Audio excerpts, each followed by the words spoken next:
அனைவருக்கும் வணக்கம். திருநெல்வேலி மாவட்டம் அபிஷேகப்பட்டியை சேர்ந்தவர் ஜேக்கப் ஆனந்தராஜ். இவருக்கு வயசு 63 ஆகுது.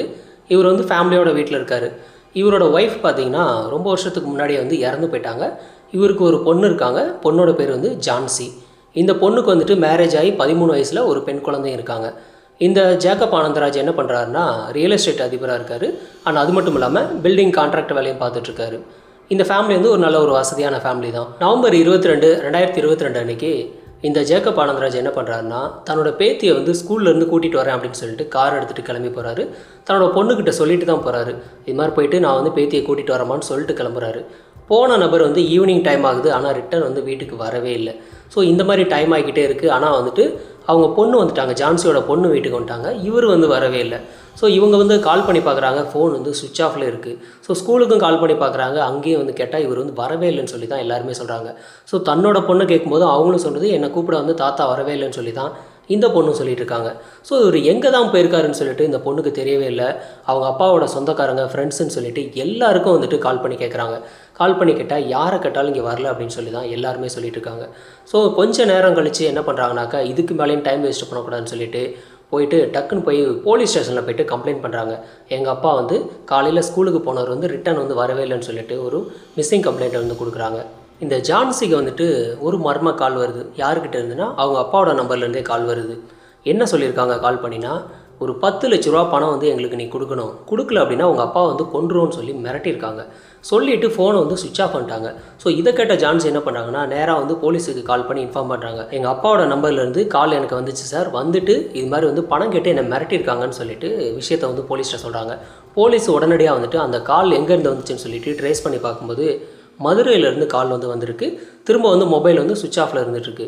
ஸோ அடுத்த கட்ட நடவடிக்கையாக போலீஸ் அந்த காலை ட்ரேஸ் பண்ணிருக்காங்க. எப்போ சுவிட்ச் ஆன் ஆகும்னு சொல்லிட்டு பார்த்துட்டு இருந்தாங்க. இந்த மாதிரி போலீஸ் வெயிட் பண்ணிகிட்டு இருக்கக்கூடிய அதே டயத்தில் போலீஸ் ஸ்டேஷனுக்கு ஒரு கால் வருது. என்ன அப்படின்னா சுத்தமல்லி அப்படின்ற ஏரியாவில் இருக்கக்கூடிய ஒரு பெட்ரோல் பங்க் பக்கத்தில் ஒரு கார் ரொம்ப நேரமாக நின்றுக்கிட்டே இருக்குன்னு சொல்லிட்டு அங்கே இருக்கக்கூடிய நபர்கள் கால் பண்ணி சொல்லியிருக்காங்க. போலீஸ் அந்த ஸ்பாட்டுக்கு போயிட்டு காரை பார்க்குறாங்க. உள்ள யாருமே இல்லை. கார் ரொம்ப நேரமாக நின்றுட்டுருக்குன்னு சொல்லி எல்லாருமே சொல்லிட்டு இருக்காங்க. ஸோ இந்த கார் யாரோடது அப்படின்னு சொல்லிட்டு நம்பரை வச்சு அந்த அட்ரஸை பார்க்குறாங்க. பார்த்தாக்க அந்த கார் வேறு யாரும் இல்லை, இந்த காணாமல் போன இந்த ஆனந்தராஜோட கார் தான். போலீஸ் உடனடியாக அங்கே இருக்கக்கூடிய சிசிடிவி எல்லாத்தையும் செக் பண்ணி பார்க்குறாங்க. பெட்ரோல் பங்கில் இருக்கக்கூடிய சிசிடிவி, அந்த கடைகளில் இருக்கக்கூடிய சிசிடிவிலாம் செக் பண்ணி பார்க்கும்போது அங்கே ஒரு 20லேருந்து ஒரு 25 வயசு மதிக்கத்தக்க ஒரு பையன் இந்த காரை விட்டுட்டு திரும்ப அங்கேருந்து போனதாக வீடியோ கிளியராக இருக்குது. ஸோ அந்த ஃபோட்டோவை இந்த ஜான்சிக்கு காட்டி இந்த பையனை தெரியுமா அப்படின்னு சொல்லி கேட்குறாங்க. ஆனால் ஜான்சி தெரியல அப்படின்னு தான் சொல்கிறாங்க. ஸோ உங்கள் டிரைவரானு சொல்லி கேட்குறாங்க. இல்லை டிரைவர் இல்லை, எங்கள் அப்பாவுக்கு டிரைவர் இருக்காங்க ஆல்ரெடி, ஆனால் அவர் சமீபமாக லீவ் போட்டுட்டு வீட்டுக்கு போயிட்டாருன்னு சொல்லிட்டு இந்த ஜான்சி சொல்லியிருக்காங்க. ஸோ இருந்தாலும் டிரைவரை ஒரு தடவை விசாரிக்கணும்னு சொல்லிட்டு நேரடியாக டிரைவர்கிட்ட போயிட்டு விசாரிக்கிறாங்க. நீ எப்போ இருந்து லீவ் போட்ட, எதுக்காக லீவ் போட்டேன்னு சொல்லிட்டு டீட்டெயிலாக கேட்குறாங்க. ஆனால் டிரைவர் எங்கள் ஊரில் திருவிழா சார், அதனால் நான் லீவ் போட்டேன், மற்றபடி அவர் காணாமல் போனதுக்கு எனக்கு எந்த சம்மந்தமும் இல்லைன்னு சொல்லிட்டு டிரைவர் சொல்லியிருக்காரு. ஸோ டிரைவர் மேலே எந்த ஒரு சந்தேகமும் போலீஸுக்கு வரல. அடுத்த நாள் காலையில் பார்த்தீங்கன்னா போலீஸ் ஸ்டேஷனுக்கு மறுபடியும் ஒரு கால் வருது. என்ன அப்படின்னா பேட்டை எம்ஜிஆர் நகர் பகுதியில் இருக்கக்கூடிய ஒரு குளத்தில் ஒரு சடலம் மிதந்துட்டுருக்குன்னு சொல்லிட்டு கால் பண்ணி சொல்லியிருக்காங்க. போலீஸ் உடனடியாக ஸ்பாட்டுக்கு போகிறாங்க. போயிட்டு அந்த பாடியை பார்க்கும்போது அந்த பாடி இந்த காணாமல் போன ஆனந்தராஜோட பாடி தான். ஸோ அவங்க பொண்ணுக்கு கால் பண்ணி இன்ஃபார்ம் பண்ணுறாங்க. அவங்களும் நேரில் பார்க்குறாங்க. பார்க்கும்போது அது கன்ஃபார்மே ஆகுது அவங்க அப்பாவோட பாடி தான் சொல்லிட்டு. ஸோ பாடியை உடனடியாக பிஎம்காக ஜிஹெச்சுக்கு அனுப்பி வச்சுட்டு விசாரணையை ஸ்டார்ட் பண்ணுறாங்க. இந்த ஆனந்தராஜோட மொபைல் கால் டீட்டெயில்ஸ் எடுக்கிறாங்க. அண்ட் லொக்கேஷன் எங்கெங்கெல்லாம் இருக்குதுன்னு சொல்லிட்டு எடுக்கிறாங்க. அந்த மாதிரி எடுக்கும்போது லொக்கேஷன் சேஞ்ச் ஆகிக்கிட்டே இருக்குது. ஒரு டைம் மதுரையில் இருக்குது, அடுத்த டைம் இன்னொரு ஊர்லன்னு சொல்லி மாறிக்கிட்டே இருக்குது லொக்கேஷன். ஸோ அடிக்கடி ஃபோன் சுவிட்ச் ஆஃப் ஆகுது, திரும்பி ஆன் ஆகுதுன்னு சொல்லிட்டு இந்த மாதிரியே இருந்துகிட்டு இருக்குது. கால் டீட்டெயில்ஸில் யாருக்கெல்லாம் இவர் அடிக்கடி பேசியிருக்காங்க, இல்லை சமீபமாக ஏதாவது மிரட்டியிருக்காங்களா, ஏன்னா இவரே ஒரு பிஸ்னஸ்மேன்.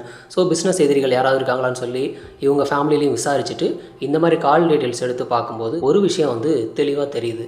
என்ன அப்படின்னா தேவி அப்படின்ற ஒரு பொண்ணுக்கிட்ட இவர் அடிக்கடி பேசிக்கிட்டு இருக்கிறது கிளியராக தெரியுது. அது மட்டும் இல்லாமல் யாரோ ஒரு நபர் இந்த ஆனந்தராஜோட பொண்ணுக்கு கால் பண்ணி 10 லட்சம் பணம் கேட்டார் இல்லையா. ஸோ அதனால் பேங்க் அக்கௌண்ட்லேருந்து பணத்தை திருடுறதுக்கு சான்ஸ் இருக்குது. ஏன்னா ஃபோன் அவர் கையில் தான் இருக்குது அப்படிங்கிறதுனால பேங்க் அக்கௌண்ட் டீட்டெயில்ஸ் எல்லாமே எடுக்கிறாங்க. ஸோ அந்த டிரான்சாக்ஷன் ஹிஸ்ட்ரி எல்லாமே எடுத்து பார்க்குறாங்க. அந்த மாதிரி பார்க்கும்போது அப்போவும் போலீஸுக்கு மறுபடியும் ஒரு ஷாக் தான். என்ன அப்படின்னா அங்கேருந்து அதாவது இவரோட அக்கௌண்ட்லேருந்து அடிக்கடி வந்துட்டு இந்த தேவியோட அக்கௌண்ட்டுக்கு வந்து பணம் ட்ரான்ஸ்ஃபர் ஆகிருக்கு. ஸோ இந்த தேவிக்கு தான் அதிகமாக வந்து ஃபோன் பேசியிருக்காரு. பணமும் பார்த்தீங்கன்னா தேவிக்கு தான் வந்துட்டு அதிகமாக வந்து போயிருக்கு. ஸோ யார் தான் அந்த தேவி அப்படின்னு சொல்லிட்டு அந்த அட்ரஸை வந்து செக் பண்ணிவிட்டு டேரெக்டாக போய்ட்டு அவங்க வீட்டுக்கு போகிறாங்க. அங்கே போய் பார்த்தாக்க தேவியோட ஹஸ்பண்ட் சங்கர் அப்படின்றவர் வந்து வீட்டில் இருக்கார். எங்கே உங்கள் ஒய்ஃப் அப்படின்னு சொல்லி கேட்குறாங்க. அப்போ சங்கர் என்ன சொல்கிறாருனாக்க, குறிப்பிட்ட நாளுகள் பார்த்திங்கன்னா முன்னாடி வந்துட்டு என் ஒய்ஃப் வந்து ஒரு சின்ன பையனோட தப்பாக இருந்தா, அதாவது வீட்டில் அந்த மாதிரி இருக்கும்போது நான் வந்து நேர்லேயே பார்த்துட்டேன். ஸோ பார்த்து என் ஒய்ஃபை வந்து அந்த இடத்துல அடித்து இனிமேல் இந்த வீட்டுக்கே வராதுன்னு சொல்லிட்டு கண்டித்து வீட்டை விட்டு வெளியில் விரட்டிட்டேன். ஸோ அந்த பொண்ணுக்கும் எனக்கு எந்த ஒரு சம்மந்தமும் கிடையாது, எங்கே இருக்கிறான்னு கூட எனக்கு தெரியாது சார்னு சொல்லிட்டு அவர் சொல்லியிருக்காரு. ஸோ அவர் வந்து உண்மையாக தான் சொல்லியிருக்காரு. தேவியோட மொபைல் கால் ஹிஸ்ட்ரி, கால் டீட்டெயில்ஸ் எல்லாமே வந்து டீட்டெயிலாக எடுக்கிறாங்க. அண்ட் லாஸ்ட் லொக்கேஷன் எல்லாமே எடுக்கிறாங்க. அந்த மாதிரி எடுக்கும்போது தேவி இருக்கக்கூடிய லொக்கேஷன் கிளியராக தெரியுது. தேவி வந்து நரசிங்கநல்லூர் அப்படின்ற ஏரியாவில் இருக்கக்கூடிய சத்யா நகரில் வந்து ஒரு வீட்டில் இருந்திருக்காங்க. ஸோ டைரெக்டாக போலீஸ் வந்து அந்த பொண்ணை அங்கேயே போய் அரெஸ்ட் பண்ணி கூட்டிகிட்டு வந்து ஸ்டேஷனில் வச்சு விசாரிக்க ஆரம்பிக்கிறாங்க. இந்த தேவிக்கு வந்துட்டு கடந்த 5 வருஷத்துக்கு முன்னாடியே வந்து மேரேஜ் ஆயிடுச்சு. இந்த சங்கரோட லவ் மேரேஜ் தான். லவ் பண்ணி கல்யாணம் பண்ணிக்கிட்டாங்க. ஆனால் ஃபேமிலி வந்து ரொம்ப ஏழ்மையான ஒரு ஃபேமிலி தான். கூலி வேலைக்கு தான் போயிட்டுருக்காங்க 2 பேருமே. இந்த மாதிரி கூலி வேலைக்கு யாருக்கிட்ட போகிறாங்கனாக்க இந்த கன்ஸ்ட்ரக்ஷன் வச்சுருக்கக்கூடிய இந்த ஆனந்தராஜுக்கிட்ட தான் வந்து வேலைக்கு போயிட்டு இருந்திருக்காங்க. ஸோ இந்த மாதிரி வேலைக்கு போயிட்டு இருக்கும்போது இந்த ஆனந்தராஜுக்கு வந்து இந்த பொண்ணை பார்த்த உடனே வந்து ரொம்ப பிடிச்சி போயிடுது. ஸோ 27 வயசு தான் அந்த பொண்ணுக்கு ஆயிருக்கு. பார்த்த உடனே பிடிச்சி போயிடும். அந்த பொண்ணுக்கிட்ட வந்து ரொம்ப வலிஞ்சு பேசுறது, ரொம்ப வந்து ஆசையாக பேசுறதுன்னு சொல்லிட்டு இந்த பொண்ணுக்கிட்ட பேசியிருக்காரு. இந்த விஷயம் வந்துட்டு அந்த பொண்ணுக்கு கிளியராக தெரியுது. இவர் வந்து ஒரு தவறான வந்து ஒரு இன்டென்ஷனில் தான் வந்து நம்மக்கிட்ட பேசிகிட்டு இருக்காருன்னு சொல்லி அந்த பொண்ணுக்கு கிளியராக தெரியுது. தெரிஞ்சிருந்தும் அவருக்கு வந்து இந்த பொண்ணு வந்து கம்பெனி கொடுத்து பேசியிருக்காங்க. ஸோ இவர்கிட்ட வந்து பணம் நிறையா இருக்குது. இவர் கூட வந்துட்டு நம்ம வந்து கம்பெனி கொடுத்து பேசணும் அப்படின்னாக்க நமக்கு வந்து பணம் நிறையா கிடைக்குன்னு சொல்லி அந்த பொண்ணு ஒரு பிளான் பண்ணி இவருக்கு ஈக்குவலாக வந்து ஆசை வார்த்தை குறி பேச ஆரம்பிச்சிருக்காங்க. 2 பேருமே கொஞ்ச நாள்லேருந்தே தவறாக நடக்க ஆரம்பிச்சிருக்காங்க. ஸோ அந்த வேலை செய்யக்கூடிய பிளேஸ்லேயே வந்து தப்பாக இருக்காங்க. 2 பேரும் வந்துட்டு அடிக்கடி வந்துட்டு வெளியில் போயிட்டு ஹோட்டலில் ரூம் எடுத்து வந்து தவறாக இருக்காங்க. ஸோ இந்த மாதிரியே வந்து இவங்க லைஃப் கண்டினியூ ஆகிட்டே இருக்குது. ஆனந்தராஜ் என்ன சொல்கிறாருனாக்க, உனக்கு வந்து பணம் வந்து எவ்வளோ தேவைப்பட்டாலும் உடனடியாக சொல்லு, நான் வந்து உனக்கு வந்து அக்கௌண்ட்டில் போட்டு வரேன்னு சொல்லிட்டு சொல்லியிருக்காரு. அதனால் நீ இனிமேல் இங்கே வேலைக்கெலாம் வராது அப்படின்னு சொல்லியிருக்காரு. ஏன் அப்படின்னாக்க, நான் மட்டும்தான் வந்து உன்னை பார்க்கணும், நான் வந்து உன்னை அந்தளவுக்கு லவ் பண்ணுறேன் அப்படின்னு சொல்லிட்டு இந்த ஆனந்தராஜ் சொல்லியிருக்காரு. ஆனந்தராஜுக்கு வயசு எத்தனைனா 63, இந்த பொண்ணுக்கு 27 தான் ஆகுது. இந்த மாதிரி ஆனந்தராஜ் சொல்லவும் இந்த பொண்ணு வந்துட்டு வேலைக்கு வராமல் வீட்டிலே இருந்துக்கிட்டாங்க. ஸோ வீட்டிலே இருந்துக்கிட்டு இவங்க கேட்கும் போதெல்லாம் வந்துட்டு இந்த ஆனந்தராஜ் வந்து பணம் போட்டுட்ருக்காரு. இந்த பொண்ணு வந்து நல்ல லக்ஸூரியாக ஜாலியாக இருந்துகிட்ருக்காங்க. ஸோ இந்த மாதிரியே வந்து இவங்க லைஃப் வந்து கண்டினியூ ஆகிட்டு இருக்கு. ஸோ வீட்டில் பார்த்தீங்கன்னா இந்த சங்கர் இல்லை அப்படின்னா ஆனந்தராஜுக்கு கால் பண்ணி வீட்டுக்கே வர வச்சு 2 பேரும் உல்லாசமாக இருக்காங்க. ஸோ எப்போல்லாம் வந்து சங்கர் வந்து வேலைக்கு வெளில போயிடறாரோ அப்போல்லாம் வந்து ஆனந்தராஜ் வீட்டுக்குள்ளே வர்றதுன்னு சொல்லிட்டு இந்த மாதிரி உங்களோட கள்ளக்காதல் வந்து ஒரு பக்கம் கண்டினியூ ஆகிக்கிட்டே இருக்குது. என்னதான் வந்து வீட்டிலே வந்து இந்த தேவி இருந்தாலும் அவங்க வந்து மொபைல் வந்து அதிகமாக யூஸ் பண்ண ஆரம்பிச்சிருக்காங்க. ஏன்னா பொழுதுபோக்கு வேறு ஆப்ஷன் இல்லை அப்படிங்கிறதுனால. ஸோ வீட்டிலே இருந்துட்டு மொபைல் அதிகமாக யூஸ் பண்ணும்போது சோஷியல் மீடியா அதிகமாக யூஸ் பண்ணியிருக்காங்க. ஸோ அந்த மாதிரி சோஷியல் மீடியாவில் வந்து ஒரு பையனோட பழக்கமாகுது. அந்த பையன் யார் அப்படின்னாக்க, தென்காசி மாவட்டம் சங்கரன் கோவில் பகுதியை சேர்ந்த பிரின்ஸ் அப்படின்ற ஒரு 19 வயசு பையன். ஸோ இவங்களுக்கு ஆல்ரெடி வந்து ஏஜ் வந்து 27 ஆகுது. இந்த பையனுக்கு வந்து 19 தான். சின்ன பையனாக இருந்தாலும் பரவாயில்லன்னு சொல்லிட்டு சோஷியல் மீடியாவிலே வந்துட்டு இவங்க வந்து பேசிகிட்டு இருக்காங்க. அந்த பையனும் வந்துட்டு இவங்களோட பேசிகிட்டு இருக்கான். இவங்களோட நட்பு வந்து அடுத்த கட்டமாக வந்துட்டு கள்ளக்காதலாக மாறுது. இந்த கள்ளக்காதல் எந்த அளவுக்கு போகுது அப்படின்னாக்க, இவங்க வீட்டில் வந்து சங்கர் வந்து வேலைக்கு போயிட்டார் அப்படின்னாக்க இந்த பையனுக்கு கால் பண்ணி வீட்டுக்கு வர வச்சு வீட்டிலே வந்து உல்லாசமாக இருக்காங்க. ஸோ இந்த தேவி என்ன பண்ணியிருக்காங்கன்னா, சங்கர் வெளியில் போனதுக்கப்புறம் ஒன்று இந்த பிரின்ஸை வர வச்சு உல்லாசமாக இருக்கிறது, அப்படி இல்லைனாக்கா இந்த ஆனந்தராஜை கூப்பிட்டு உல்லாசமாக இருக்கிறதுன்னு சொல்லிட்டு இந்த மாதிரி உங்கள் லைஃப்பை வந்து கண்டினியூ பண்ணிகிட்ருக்காங்க. பணம் வேணும் அப்படின்னாக்கா ஆனந்தராஜ் கால் பண்ணுறது, தன்னோட உடல் தேவைக்கு வந்துட்டு இந்த பிரின்ஸை கூப்பிட்றதுன்னு சொல்லிட்டு இந்த மாதிரி லைஃப் போய்கிட்டு இருக்குது. அதாவது இந்த ஆனந்தராஜுக்கிட்டேருந்து அதிகமாக பணம் வாங்கி இந்த பிரின்ஸு பையனுக்கு பார்த்தீங்கன்னா அதிகமாக வந்து பணம் கொடுத்துருக்காங்க. அவன் கேட்கும்போதெல்லாம் செலவுக்கு வந்து பணம் கொடுத்துக்கிட்டே இருந்திருக்காங்க. ஒரு நாள் வந்துட்டு சங்கர் வந்து வெளியில் வேலைக்கு போனவர் வந்துட்டு தன்னோட ஒய்ஃபுக்கு வந்து சர்ப்ரைஸ் கொடுக்கணும் அப்படிங்கிறதுக்காக வேலைக்கு போயிட்டு வேலை முடிகிறதுக்கு முன்னாடியே இடையிலே வர்றாரு. வந்த நபர் வந்துட்டு அவங்க வீட்டோட கதவை டோரை ஓப்பன் பண்ணால் சங்கர் வந்து ஒய்ஃபுக்கு வந்து சர்ப்ரைஸ் கொடுக்கலான்னு நினச்சாரு. ஆனால் ஒய்ஃப் வந்து சங்கருக்கு வந்து சர்ப்ரைஸ் கொடுத்துருக்காங்க. என்ன அப்படின்னா, கதவை திறந்தோடனே பார்த்தா அவரோட ஒய்ஃப் தேவியும் அந்த பிரின்ஸுன்ற 19 வயசு பையனும் வந்து ஒன்றா இருக்கிறத பார்த்துறாரு. பார்த்த இவருக்கு தாங்க முடியல. ஏன்னா லவ் பண்ணி மேரேஜ் பண்ணியிருக்காரு. தன்னோட ஒய்ஃபே வந்துட்டு தன்னை வந்து ஏமாற்றிருக்காங்க, இப்படி ஒரு துரோகத்தை பண்ணியிருக்காங்களேன்னு சொல்லி தாங்க முடியாமல் அந்த இடத்துல வந்து அந்த பையனை போட்டு அடிக்கிறாரு. அடித்து அவனை அங்கேருந்து விரட்டி விடுறாரு. அடுத்தது இந்த பொண்ணே வந்து பயங்கரமாக போட்டு அடிக்கிறாரு. இவரால் வந்து இந்த துரோகத்தை வந்து ஏற்றுக்கவே முடியல. அதனால் என்ன பண்ணுறாருனாக்கா, இனிமேல் நீ வந்து இந்த வீட்டில் இருக்காத, உனக்கு எனக்கு எந்த சம்மந்தமும் இல்லை, நீ முதல்ல இந்த வீட்டை விட்டு கிளம்புன்னு சொல்லிட்டு அவர் அந்த பொண்ணை அந்த வீட்டை விட்டு வெளியில் விரட்டி விடுறாரு. ஸோ எந்த ஒரு காரணத்தை கொண்டு நீ இந்த வீட்டுக்கு திரும்பி வந்துடாதுன்னு சொல்லி அவர் வந்து அந்த பொண்ணை வந்து வெளில விரட்டி விட்டுறாரு. விரட்டி விட்டதுக்கப்புறம் இந்த தேவிக்கு வந்துட்டு ஏதாவது சங்கடமாக இருக்கா, ரொம்ப வருத்தமாக இருக்கா அப்படின்னு கேட்டால் அதுதான் இல்லை. ரொம்ப சந்தோஷப்பட்டிருக்காங்க. ஏன் அப்படின்னாக்க, இவ்வளோ நாளாக வந்துட்டு மறைஞ்சு ஆக்சுவலாக கள்ளக்காதலில் இருந்தாங்க. இனிமேல் ஆக்சுவலாக பப்ளிக்காக இருக்கலாம் அப்படிங்கிற ஒரு தைரியம் தான். இவங்களுக்கு தான் வந்து ஆல்ரெடி வந்து செலவு பண்ணுறதுக்கு ஒரு ஏடிஎம் கையில் இருக்கே அந்த ஆனந்தராஜ் அப்படின்ற நபர் உடனடியாக வந்து அந்த ஆனந்தராஜுக்கு வந்து கால் பண்ணுறாரு. கால் பண்ணி என் ஹஸ்பண்ட் வந்து என் மேலே சந்தேகப்பட்டு என்னை வந்து வீட்டை விட்டு வெளில வெட்டிட்டாருன்னு சொல்லி ஒரு பொய் சொல்கிறாங்க.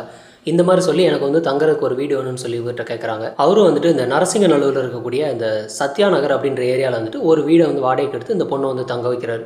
ஸோ தங்க வச்சுட்டு கிட்டத்தட்ட தன்னோட ஒய்ஃப் மாதிரி பார்த்துக்கிறாரு. இவங்களோட பொண்ணுக்கிட்ட வந்து இந்த ஆனந்தராஜ் வந்து பொய் சொல்லிவிட்டு டேரெக்டாக வந்து இந்த பொண்ணு கூட வந்து பேசுகிறது, இந்த பொண்ணோட வந்துட்டு உல்லாசமாக இருக்கிறது, இந்த வீட்டிலே வந்து அடிக்கடி தங்கியிருக்கிறதுன்னு சொல்லி சொல்கிறாரு. கேட்டால் ரியல் எஸ்டேட் விஷயமாக வெளில போயிருக்கேன், பில்டிங் கான்ட்ராக்ட் விஷயமாக வெளில போயிருக்கேன்னு சொல்லி இங்கே வீட்டில் போய் சொல்லிவிட்டு இங்கே இந்த பொண்ணோட வந்துட்டு குடும்பம் நடத்திட்டு இருக்காரு.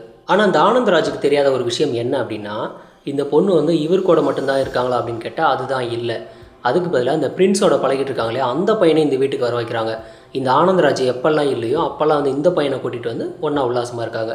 ஸோ இந்த பையனோடவும் இந்த ஆனந்தராஜோடையும் மாறி மாறி வந்து இந்த பொண்ணு வந்து உல்லாசமாக சுற்றிட்டு இருக்காங்க. இந்த விஷயம் வந்து இந்த பையனுக்கும் தெரியாது, இந்த ஆனந்தராஜுக்கும் தெரியாது. இந்த மாதிரியே இவங்களோட கள்ளக்காதல் வந்து ஒரு பக்கம் போய்கிட்டே இருக்கும்போது 2022 நவம்பர் 22 இந்த ஆனந்தராஜ் வந்து தன்னோட பொண்ணுக்கிட்ட வந்து பேத்தியை வந்து ஸ்கூல்லேருந்து கூட்டிகிட்டு வரேன்னு சொல்லிட்டு அவர் கிளம்பி போகிறாரு. போன நபர் வந்துட்டு எப்படியாவது வந்துட்டு நம்ம வந்து இந்த பொண்ணை பார்க்கணும், தேவியை பார்க்கணுன்னு ஒரு ஆசை வருது. ஸோ வந்த நபர் டைரெக்டாக வந்து தேவியோட வீட்டுக்கு வண்டி வர்றாரு.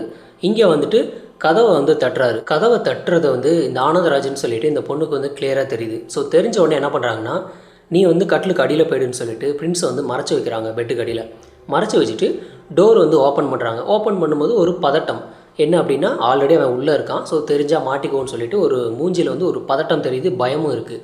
இப்போ அந்த கட்டிலுக்கு அடியில் இருக்கக்கூடிய அந்த பிரின்ஸ் இருக்கா இல்லையா, அவனுக்கு ஆல்ரெடி தெரிஞ்சு போச்சு என்னென்னா, நம்ம மட்டும் இல்லாமல் இன்னொரு நபரை வந்து இந்த பொண்ணு வந்துட்டு பயன்படுத்திகிட்டு இருக்காங்கன்னு சொல்லி கிளியராக தெரியுது. ஆனால் தெரிஞ்ச அவன் வந்து கோவப்படவே இல்லை. ஏன் கோவப்படலை அப்படின்னாக்க, இந்த ஆனந்தராஜுக்கிட்டேருந்து பணம் வாங்கி தான் வந்து இவனுக்கு வந்து செலவு பண்ணிகிட்டு இருக்காங்கன்ற விஷயம் வந்து அவனுக்கு அப்போ தான் தெரியுது. ஸோ யார் கூட இருந்தால் நமக்கு என்ன, நமக்கு தேவை உல்லாசம், பணமும் கிடைக்குது அப்படின்னு சொல்லிட்டு இவன் கவலைப்படாமல் பெட்டுக்கு அடியில் இருந்துட்டு இருக்கான். இப்போ உள்ளே வந்த ஆனந்தராஜ் வந்துட்டு இவர் வந்து ஒன்றா இருக்கணும்னு சொல்லி சொல்கிறாரு. இப்போ அதை பார்த்த அந்த தேவி என்ன சொல்கிறாங்கனாக்கா, ஃபேஸ் வந்து ரொம்ப டல்லாக இருக்கும், எனக்கு வந்து உடம்பு சரியில்லை அப்படின்னு சொல்லி இவங்க சொல்லியிருக்காங்க. அதனால் இன்றைக்கி வேண்டாம், நீங்கள் போயிட்டு நாளைக்கு வாங்கன்னு சொல்லிட்டு இந்த பொண்ணு சொல்லியிருக்காங்க. ஆனால் அதை வந்து ஆனந்தராஜை வந்து ஏற்றுக்கவே இல்லை. இல்லை கண்டிப்பாக இன்றைக்கி நம்ம ஒன்றா இருந்தாகணும், ரொம்ப ஆசையாக இருக்குன்னு சொல்லிட்டு இவர் வந்து அந்த பொண்ணை விடவே இல்லை. வேறு வழி இல்லாமல் ஒத்துக்கிட்டு பெட்லேயே வந்துட்டு 2 பேரும் ஒன்றா இருக்காங்க. பெட்டுக்கு அடியில் இவன் பிரின்ஸ் இருக்கான். ஸோ இந்த மாதிரி வந்து போய்கிட்டே இருக்கும்போது கீழே இருக்கக்கூடிய பிரின்ஸுக்கு வந்து ஒரு கட்டத்தில் கோபம் வர ஆரம்பிக்குது. என்னதான் வந்து இன்னொரு நபரோட வந்து அவங்க வந்து தொடர்பில் இருக்காங்கன்னு தெரிஞ்சாலும் தான் பக்கத்தில் இருக்கும்போதே இன்னொரு நபரோட வந்து உல்லாசமாக இருக்கிறதா அப்படின்னு சொல்லி கோபம் தாங்காத இவன் என்ன பண்ணுறான்னா, பெட்டுக்கடியிலேருந்து வெளில வந்து இவரை வந்து வெளியில் இழுத்து விட்டு போட்டு அடிக்கிறான். ஸோ இதை அடித்ததும் இந்த ஆனந்தராஜுக்கு வந்து ஒரே ஷாக்கு. யாரா நீ இங்கே என்ன பண்ணுறேன்னு சொல்லிட்டு கேட்குறாரு. இந்த மாதிரி கேட்கும்போது தேவி வந்து கொஞ்சம் கூட கவலைப்படாமல் பயப்படாமல் ஓப்பனாக சொல்கிறாங்க, நீங்கள் வந்து வீட்டுக்கு வரல அப்படின்னாக்கா இவனோட தான் நான் வந்து உல்லாசமாக இருப்பேன், இவனோட வந்து முன்னே இருந்தே நான் பழகிட்டு இருக்கேன், ஃபேஸ்புக்கில் இது மாதிரிலாம் வந்து பழகிட்டு இருக்கேன்னு சொல்லிட்டு இந்த பொண்ணு ஓப்பனாக சொல்கிறாங்க. இதை கேட்ட அவருக்கு வந்து ரொம்பவே ஷாக் ஆகுது. பணம் வாங்குறதெல்லாம் என்கிட்ட, ஆனால் வந்து உல்லாசமாக இருக்கிறது அவன் கூடவா, என்னையே வந்து நீ ஏமாத்துறியா, துரோகம் பண்ணுறியா அப்படின்னு சொல்லிட்டு இவர் அந்த பொண்ணையும் போட்டு அடிக்கிறாரு, இந்த பையனையும் போட்டு அடிக்கிறாரு. ஒரு கட்டத்தில் 2 பேரும் அடி வாங்கின இவங்க என்ன பண்ணுறாங்கன்னா, இவர் இருந்தாருன்னா நம்ம வந்து உல்லாசமாக இருக்க முடியாதுன்னு சொல்லி ஒரு முடிவுக்கு வந்த இவங்க இவர் போட்டு அடிக்க ஆரம்பிச்சிருக்காங்க. அதாவது இந்த தேவியும் பிரின்ஸும் சேர்ந்து இவர் வந்து பயங்கரமாக அடிக்க ஆரம்பிச்சிருக்காங்க. அடிச்சுட்டு பக்கத்தில் இருக்கக்கூடிய ஒரு நைலான் கயிறு எடுத்து கழுத்தில் இறுக்கி அங்கே கொலை பண்ணிடுறாங்க. ஸோ இவர் வந்து இறந்ததுக்கப்புறம் என்ன பண்ணுறாங்கன்னா, போலீஸுக்கிட்டையும் மாட்டிக்கக்கூடாது, என்ன பண்ணுறது அப்படின்னு சொல்லி ரொம்ப தீவிரமாக யோசித்து 2 பேரும் ஒரு முடிவுக்கு வராங்க. இவர் ஆனந்தராஜ் வந்து ஆல்ரெடி காரில் வந்தார் இல்லையா, ஸோ இங்கே இருக்கக்கூடிய காரை ஃபஸ்ட்டு வேறு எங்கேயாவது கொண்டு போய் விடணும் அப்படிங்கிறதுக்காக சுத்தமல்லி அப்படின்ற ஏரியாவில் இருக்கக்கூடிய ஒரு பெட்ரோல் பங்க் பக்கத்தில் இருக்கக்கூடிய ரோட்டு ஓரத்தில் போயிட்டு இந்த காரை நிப்பாட்டிட்டு இந்த பையன் வந்துட்டு இறங்கி ரிட்டன் வந்துடுறான். வந்துட்டு இங்கே இருக்கக்கூடிய பாடியை இப்போ வந்து டிஸ்போஸ் பண்ணி ஆகணும். அதுக்கு என்ன பண்ணுறாங்க அப்படின்னாக்கா, ஒரு சாக்கில் வந்து இந்த பாடியை போட்டு இந்த தேவியோட ஸ்கூட்டியை எடுத்துகிட்டு இவன் என்ன பண்ணுறான்னா, நைட்டில் யாருமே இல்லாத டயத்தில் ஒரு டயத்தில் என்ன பண்ணுறான் அப்படின்னாக்கா, இந்த ஸ்கூட்டிலேருந்து டைரெக்டாக போய்ட்டு அந்த எம்ஜிஆர் நகர் பகுதியில் இருக்கக்கூடிய குளத்தில் கொண்டு போய் போட்டுடுறான். ஸோ போட்டுட்டு இங்கே வந்துடுறான். வந்தாலும் எப்படியும் பாடி வந்து மேலே வந்துடும். அது மட்டும் இல்லாமல் யாராவது பார்த்து போலீஸுக்கு இன்ஃபார்ம் பண்ணிடுவாங்கன்னு சொல்லி கிளியராக தெரியுது.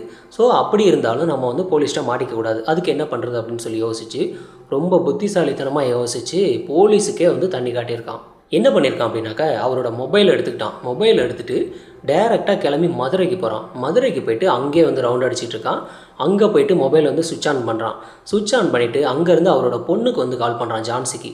கால் பண்ணி, உங்கள் அப்பா வந்து நாங்கள் வந்து கடத்தி வச்சுருக்கோம், 10 லட்ச ரூபா பணம் கொடுத்தா தான் வந்து அவரை விடுவோம் அப்படின்னு சொல்லி மிரட்டிட்டு ஃபோனை வந்து சுவிட்ச் ஆஃப் பண்ணுறது. மறுபடியும் வேறு ஊருக்கு போய்ட்டு மொபைல் வந்து ஆன் பண்ணுறதுன்னு சொல்லிட்டு இந்த மாதிரி பண்ணியிருக்கான். அதாவது போலீஸை பொறுத்தவரையிலையும் யாரோ ஒருத்தர் வந்து இவர் வந்து கடத்தி வச்சுட்டு பணம் கேட்டிருக்காங்க. அவங்க வந்து மதுரை சேர்ந்த நபர் அப்படிங்கிற மாதிரி வந்து போலீஸுக்கு தெரியணுங்கிறதுக்காக இந்த மாதிரி புத்திசாலித்தனமாக யோசிச்சு இப்படி ஒரு செயலை பண்ணியிருக்கான். இப்போ இந்த தேவியை விசாரிக்கும் போது மொத்த விஷயமும் வெளில வந்துடுச்சு. ஸோ இந்த மாதிரி வந்துடுவோம் இந்த தேவியையும் இந்த பையன் பிரின்ஸு இவனையும் வந்து அரெஸ்ட் பண்ணி ஜெயிலில் போடுறாங்க. இவன் என்ன நினச்சிருக்கான் அப்படின்னா, போலீஸ் எல்லாம் முட்டாள், அவங்களுக்குலாம் ஒன்றுமே தெரியாது அப்படிங்கிற லெவலில் யோசிச்சிருக்கான். ஏன்னா நிறையா சினிமா பார்ப்பானுங்களாட்டிருக்கு, இந்த மாதிரிலாம் பண்ணால் போலீஸால் கண்டுபிடிக்க முடியாது அப்படிங்கிற மாதிரிலாம். அதாவது தமிழ்நாடு போலீஸுக்கே தண்ணி காட்டுறாரு இவர். அந்த மாதிரி யோசித்து, அதாவது மொபைல் வந்து ட்ரேஸ் பண்ணினாக்கா லொக்கேஷன் வந்து மாறி மாறி இருக்கிற மாதிரி இந்த சினிமாவெலாம் காட்டுவாங்க. அந்த மாதிரி வந்து போலீஸே ஏமாற்றலான்னு சொல்லி ரொம்ப தீவிரமாக யோசித்து இந்த மாதிரி பண்ணியிருக்கான். இந்த தேவி வந்து லவ் பண்ணி ஒருத்தரை கல்யாணம் பண்ணுறாங்க. பண்ணிவிட்டு அவங்களுக்கே துரோகம் பண்ணிவிட்டு பணம் தான் முக்கியம்னு சொல்லி ஆனந்தராஜோட போகிறாங்க. அடுத்தது தன்னோட உடல் தேவைக்கு இன்னொரு பையன் வேணும், அதாவது ஏஜ் கம்மியாக இருக்கக்கூடிய பையன் வேணும்னு சொல்லிட்டு சோஷியல் மீடியா மூலமாக பழகி இன்னொரு பையனோட வந்து உல்லாசமாக இருக்காங்க. இந்த மாதிரி பல பேரை வந்து ஏமாற்றிக்கிட்டு சுற்றிக்கிட்டு இருந்திருக்காங்க. இல்லீகல் அஃபேர் அப்படின்றது அது ஆண்களாக இருந்தாலும் பெண்களாக இருந்தாலும் எங்கே போய் முடியும்னா அது வந்து கடைசியாக க்ரைமில் போய் தான் முடியும். அது எல்லா கேஸ்லேயுமே நடந்துக்கிட்டு தான் இருக்குது. ஸோ இது யாருக்கும் தெரியாது நம்ம இல்லீகல் அஃபேரில் இருக்கிறது. வேறு ஊரில் போய்ட்டு நம்ம வந்து குடி வச்சுட்டோம், இல்லை வேறு ஒரு மொபைல் யூஸ் பண்ணி பேசுகிறோம், வேறு ஒரு ஐடியில் யூஸ் பண்ணி ஃபேக் ஐடி யூஸ் பண்ணி பேசுகிறோம்னு சொல்லி நீங்கள் எப்படி யோசித்தாலும் போலீஸால் கண்டுபிடிக்க முடியும். அதே சமயத்தில் இந்த கேஸ் வந்து ஒரு க்ரைமில் போய் தான் முடியும். ஒன்று நீங்களே இருக்க மாட்டீங்க, இல்லை அப்படின்னா ஜெயிலில் இருப்பீங்க. இதுதான் எல்லா கேஸ்லேயும் நடக்கக்கூடிய ஒரு விஷயம். இந்த கேஸில் சம்மந்தப்பட்ட இந்த தேவி பார்த்திங்கன்னா, ஒரு நபரை வந்து இந்த தேவியும் பிரின்ஸும் வந்து கொலை பண்ணதுனால மாட்டிக்கிட்டாங்க. ஓகே, கொலையே பண்ணலை அப்படின்னாலும் கண்டிப்பாக மாட்டுவாங்க. எங்கேயோ ஏதோ ஒரு ஊரில் வந்துட்டு சம்மந்தமே இல்லாத ஒரு கேஸுக்கு கூட நீங்கள் மாட்டுற மாதிரி இருக்கும். அதனால் வந்துட்டு கால் டீட்டெயில்ஸ் அப்படிங்கிறது எடுத்தாங்க அப்படின்னாக்க நீங்கள் என்றைக்கு எங்கேருந்து பேசினாலும் எங்கெல்லாம் ஊர் சுற்றிருக்கீங்க, எங்கெல்லாம் தங்கியிருக்கீங்கன்றது எல்லா விவரத்தையும் கிட்டத்தட்ட சிலந்தி வலை மாதிரி போட்டு போலீஸால் தூக்க முடியும். அதனால் இல்லீகல் அஃபேர் அப்படிங்கிற ஒன்று வந்து மறந்துடுங்க. சும்மா சினிமாவில் பார்த்துட்டு இல்லை இந்த இன்ஸ்டாகிராமில் இதெல்லாம் பார்த்துட்டு இல்லீகல் அஃபேரில் இருக்கிறது வந்து ஒரு கெத்து, பெருமை, பல பொண்ணுங்களோட பேசுகிறது வந்து ரொம்ப கெத்து, ப்ளே பாய் அப்படின்லாம் நினச்சிக்கிட்டு இருந்தால் அந்த ப்ளே பாயோட வாழ்க்கை இங்கே இருக்காது, ஜெயிலில் தான் இருக்கும். இந்த கேஸில் சம்மந்தப்பட்ட இந்த தேவியை பற்றின உங்களோட கருத்துக்களை கமெண்ட்டில் பதிவு பண்ணுங்கள். நன்றி.